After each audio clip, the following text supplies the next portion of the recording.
ድምፃዊ ያሬድ ነጉ ያለፈውን የትንሣኤ በዓል በቃሊቲ ማረሚያ ቤት ከሚገኙ ሴት ታራሚዎች ጋር አሳልፈዋል። ለታራሚዎች የሙዚቃ ድግስም አቅርበዋል።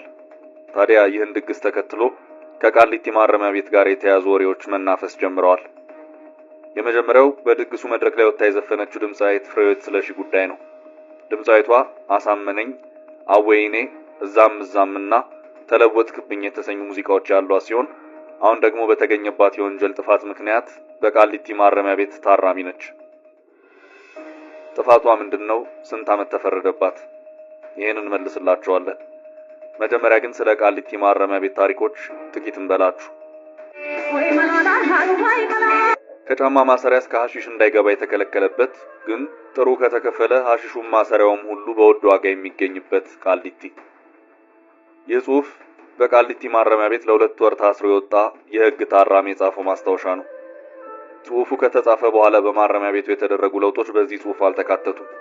ከ5 ዓመት በፊት የነበረ መልኩ ግን ይህን ይመስላል። ቃሊቲ ማረሚያ ቤት በኢትዮጵያ ፌዴራላዊ ዴሞክራሲያዊ ሪፐብሊክ ስር ከተቋቋሙ የፌዴራል ማረሚያ ቤቶች ውስጥ አንዱ ነው።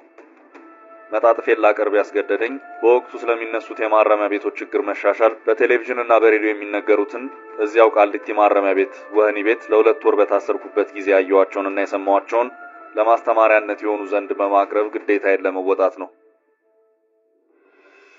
ማን ይናገር የነበረ ማን ያርዳ የቀበረ እንዲሉ አበው። እስር ቤት ለጠላትም የሚመኙት ቦታ አይደለም።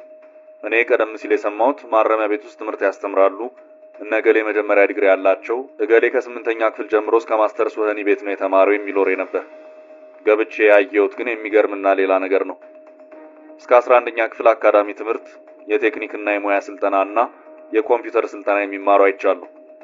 ከዚያ በላይ የተባለውን ግን አላየው።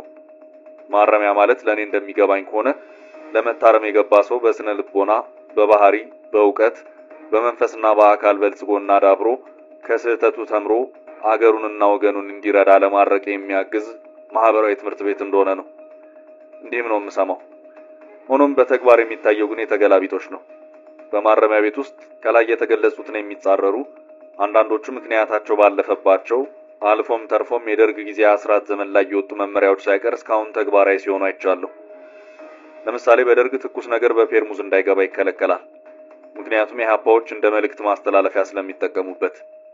ያኔ እስረኛ ከዘመድም ሆነ ከጠያቂ ጋር ስለማይገናኝ ነበር ዘዴው የተቀየሰው። አሁን ግን አንድ እስረኛ ቢያንስ ከዘመዱ ወይም ከጠያቂው ጋር ለ2 ሰዓት ወይም ለ3 ሰዓት ተገናኝቶ የፈለገውን አውግቶና ተማክሮ መሄድ ይችላል። መመሪያው ስላልቀረ ግን አሁንም ይጠቀሙበታል እንጂ በፔርሙዝ የሚተላለፍ ጽሑፍ የለም።